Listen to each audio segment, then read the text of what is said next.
Hey guys, how are you? It's me, Kathy Barnett. Oh my goodness, guys, we are 11 days away. Can you believe that?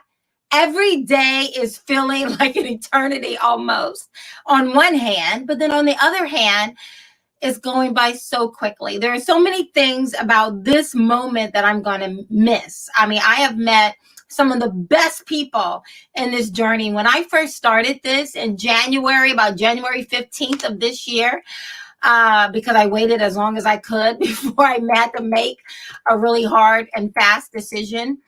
I was so nervous about the types of people I was going to be forced to be around because, like most of you, I think politics is dirty too. I thought it then. I know it now. And so I was really concerned that what kind of people I was going to meet. And I was going to have to hang around. And let me tell you, I have been so pleasantly surprised. I have met far more amazing people than not. And so I'm going to miss that aspect of it, but I cannot wait to go to sleep. Maybe on November 15th. Hopefully by November 15th, we know the winner. Who knows how this thing is going to end. But every day is crazier than the day before. But listen, we have a watch party that's going on right now in the Boyertown Community Park, located on Madison Street in Boyertown, across from the middle school. Hello, guys. How are you? I could not get all the way up there to you guys. We're running over to Abington, then we're running over somewhere else. I mean, all day long. I have been up since about 4 o'clock this morning, running interviews, running, talking to people, running, and now doing this BYOB. I'm so very grateful to you guys. But listen, submit some questions. I'm only going to be on here for a short amount of time. This is our abbreviated BYOB versus the longer, more extended one that we usually have on Sundays. But I just wanted to come to you guys and let you know. So this week I had 2 forums. Not debates, forums with Madeline Dean, my opponent. One was with the NAACP in Cheltenham. They did a really great job in moderating that. I'm so very grateful for them for the opportunity to be able to come and to introduce myself to that particular audience. And then we had one a couple of days ago with the Sisters of Alpha Kappa Alpha sorority. Again, they did a really wonderful job in moderating that particular forum as well. Now, what was really interesting is how, again, I'm listening to my opponent Dean speak, and it dawns on me that she has talked for over an hour and have said nothing. I mean, it's still very surprising to me. I am not a politician. I am just like you. I am you, okay? This time last year, I was sitting at home homeschooling my 2 children, finishing up my book, speaking on various television, radio mediums, and going out and talking to people, right? I was not doing this. So I am not a politician. I am you. And as I've always said to you, I am your best chance at ever getting anyone in office who will actually listen to you, who will actually work with you, work for you, who will represent you and your family. You know, so many people have asked me, we've just been everywhere. We're easily doing 18-hour days at this point. And I've had so many people ask me, well, how do we know you're going to remain you and not get sucked into the DC swamp of things and forget about us? Because I'm you. I'm you. I have not been groomed from birth. I am not some trust fund baby. I love my country, and I earnestly want to see everyone do well. I don't know why some people have a problem with that. I don't know if they've hung around too many politicians and they just don't believe the words that are coming out of my mouth. I am not a politician. I love my country, and I want to see everyone do well.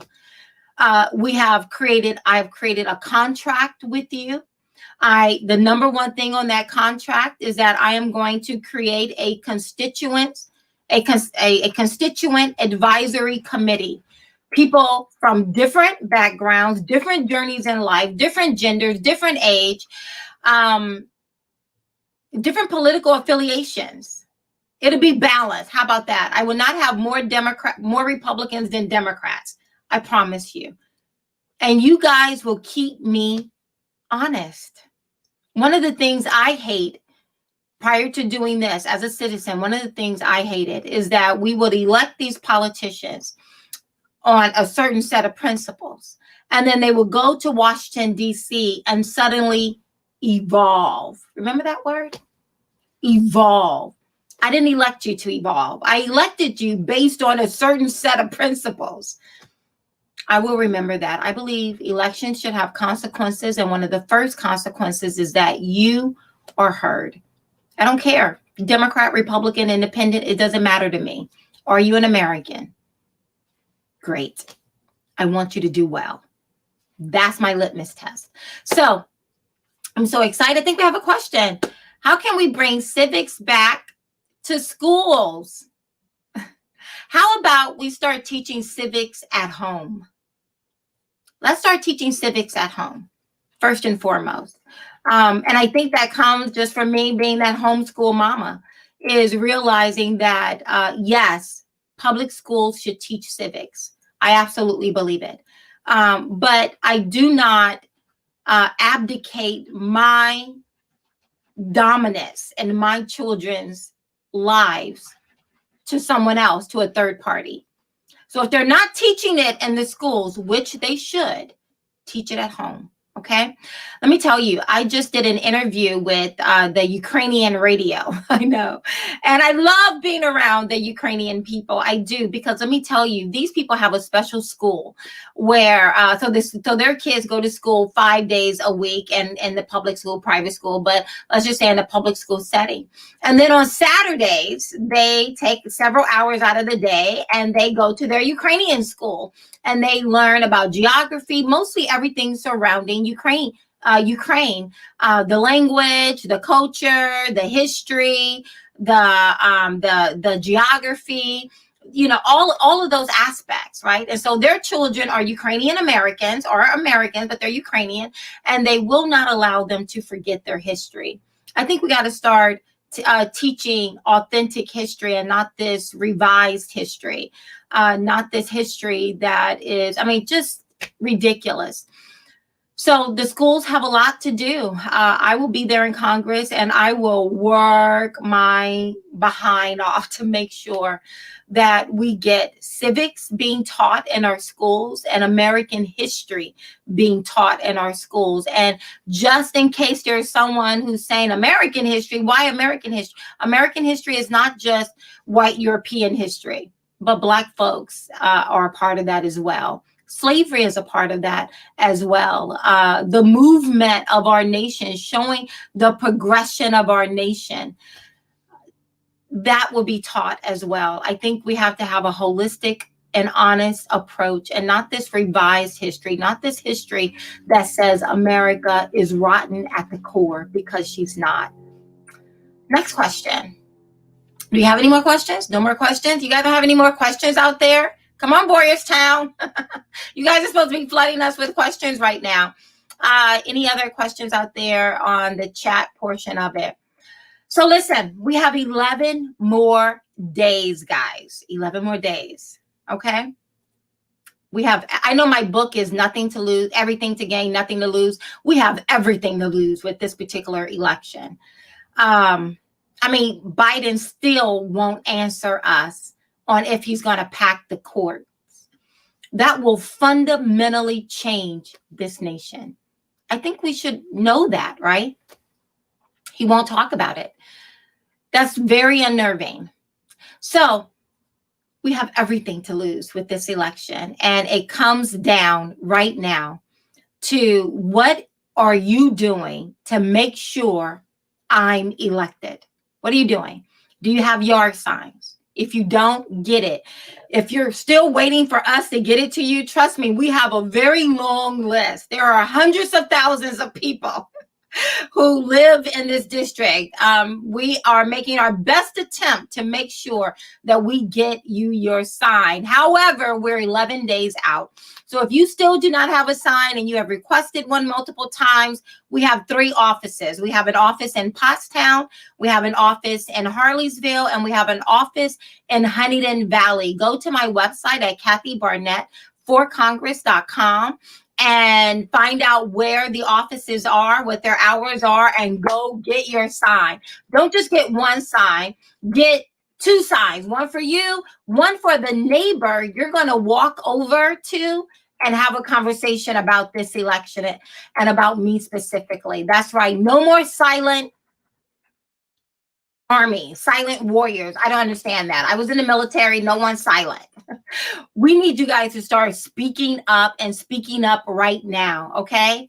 I need you to put a pound of flesh into this election right now. This is not my campaign. I've been telling you guys that from the very beginning. This is not about me. This is about us. This is your campaign. I will truly represent you. And so we need you. I need you. Our nation need you. Your children's children need you, because that is what is at stake right now. Our country. I try not to practice hyperbole. It is what the Democrats are offering us. What we have seen over the past 7 months is just a window at these control freaks and what some of the plans are that they have for us. They are control freaks, and they will not let this control go. I mean, even when I listened to my opponent talk about, she tried to clarify her stance on the school closings. And of course, her clarification was as clear as mud, made absolutely no sense. But what did make sense to me, what was very clear to me, and her clarification of her stance on schools closing or the virtual and hybrid schooling situation, what was clear to me is that parents was nowhere in her comments. She talked about the school boards making the best decision for our children. She talked about teachers making the best decision for our children. She talked about scientists making the best decision for our children. She talked about the federal government and the state government making the best decision for our children. She never once mentioned parents. That was very clear to me.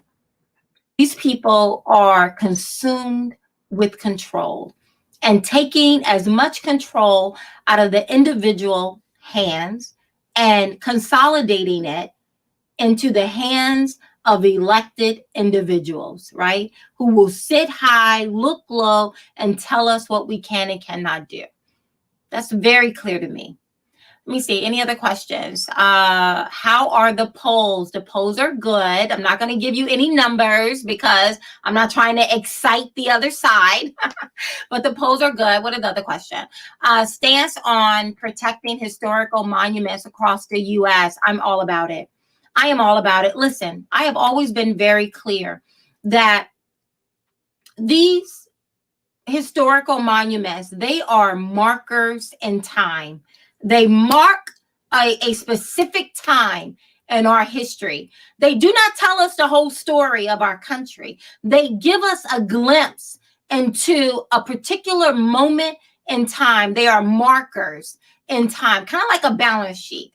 A balance sheet, just like these markers, they do not tell you what happened before that picture was taken. It does not tell you what happens after. It tells you about a specific moment in time. And that is what these statues are. They are telling us a particular story that occurred at that particular moment. And so you do not want to erase that. You don't want to eradicate that. You don't want to tear it down. Instead, we should add to it, right? Because history continues to move forward. We're making history right now. And one day, our little blip on the timeline of human history is going to be written in a book. Can you imagine what people are going to say about how we behaved in this moment, in this time, what we were doing, what our mindset was, how one side was fighting for freedom and another side was fighting for something completely different? That's going to be told in the history books one day. How you behaved, how I behaved, what I did, what you're doing. All of that is going to be written out for a future generation to look back on and to judge the good, the bad, the indifference of it all, right? And so that is going to be a part of our history. And just like these markers. So instead of tearing down our history or putting it behind closed doors in some museum that no one will go to, we should add to it to continue to show the progression of our nation. Unlike the overwhelming majority of the world, we in America continue to progress. We're not perfect. No one's perfect, only Jesus. No one is perfect, right? Who has ever walked this earth in a human body. No one's perfect. But we should always strive to improve. And that is, I believe, is the story of America. It is a nation that is not perfect. It is a nation that has some very ugly markers in time, right? That reflect a particular point in our history. But we should have the courage to move forward and to show our progress as we move forward. That's being honest. This foolishness of tearing down our history because it's offensive, yes, some really offensive stuff happened in our history. But how do I learn about that? How do I learn the lessons about that? If I tear it down or stick it behind four walls and never see it so that my sensitivities are not disturbed. How do I learn from that? How do I make sure this never happens again? How do we do that? Unless we take the time to look at it, to let it go, let it cause us to Google or to go to the library and pull up a book or to buy a book and read about the history in that moment. How do we learn? How will our children learn? So that's my long-winded view on that. Yeah, what do I stand on the cities and the unrest? I mean, we need people. We need honest. Listen, no one has the market cornered on truth. No one knows all truth. The best we can do is try to get as close to what we believe to be true. Try to do our best to search out truth and then to put a stake in the ground and try to stand on that truth, right? And with that, we need leaders who have taken the time to try to seek out as much truth as possible and who have taken the bold step of putting a stake in the ground right there. I'm going to stand right here. And as I increase my knowledge, I will move my stake to stand right there. And as I increase my knowledge, I will move my stake and stand right there. That's the type of leadership we need in order to be able to address these very difficult issues that we have in our nation. We have some issues in our nation. We have a lot of things that this next Congress, this next president is going to have to go in, roll up our sleeves and get busy with the work of this nation, not just domestically, but globally as well. We have China is not playing with us. Turkey is not playing with us. Russia is not playing with us. And we're going to need leaders who have the ability to have nuanced conversations. For example, my opponent loves talking about how she was born and raised right here in Montgomery County, how she has lived her entire life right here in Montgomery County, how she has worked here her whole life, raised her kids here, all of that, her entire life right here in Montgomery County. Do you really think that someone who has lived their entire life in the second wealthiest county in the state of Pennsylvania, who have lived her entire life in this bubble wrapped community, this well manicured community, do you really think that that particular person has the breadth and depth of width of knowledge to be able to speak to poverty, disparity, lack? Do you really think so? I'm asking you. Do you really think that she has the ability to be nuanced in her discussions? When the topic of education comes up, her go-to solution is we need to give them more money, which of course means more taxes. It's a much more nuanced conversation. And Wissahickon School District, for example, their annual budget is $100 million.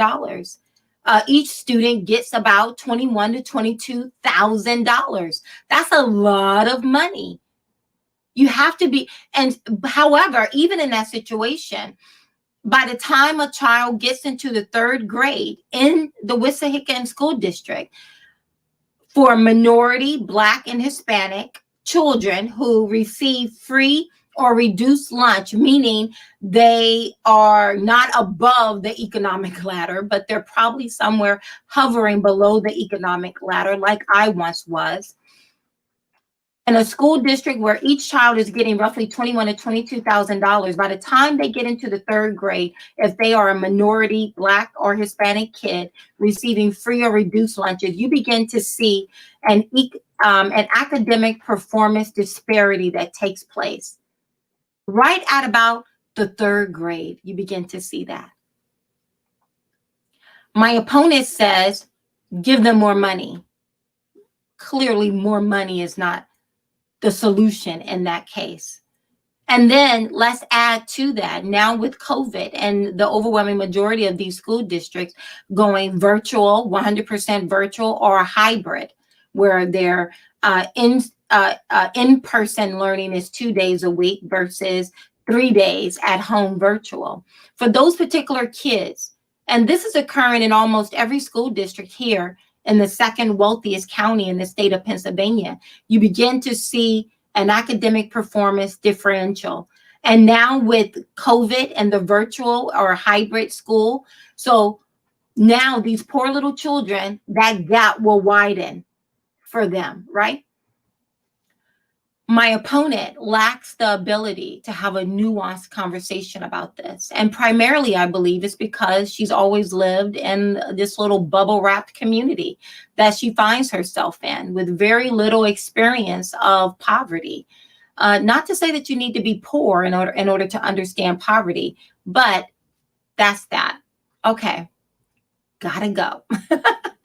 Thank you so much, Boyertown, for hanging in there with me today. Thank you guys so much for spending time. Take care. Blessings. See you next time. Do you really think Representative Madeline Dean cares about dismantling privilege and classism in America today? I mean, we hear her talking about it all the time. We see her marching with Black Lives Matter and kneeling beside America KKK signs. But does she really care? Let me show you something. This is Madeline's neighborhood. It's quite peaceful here, and the homes are very beautiful. In fact, she is selling her home here for $1.5 million. And she owns a $1 million vacation home in Cape May. Now that's privilege. Follow me a little further. You see, in America, we do not guarantee outcomes. But we should make sure that those who find themselves marginalized, those who find themselves underneath a rock, as I once was, have access to opportunities, that allows them to participate in the shared prosperity of this nation.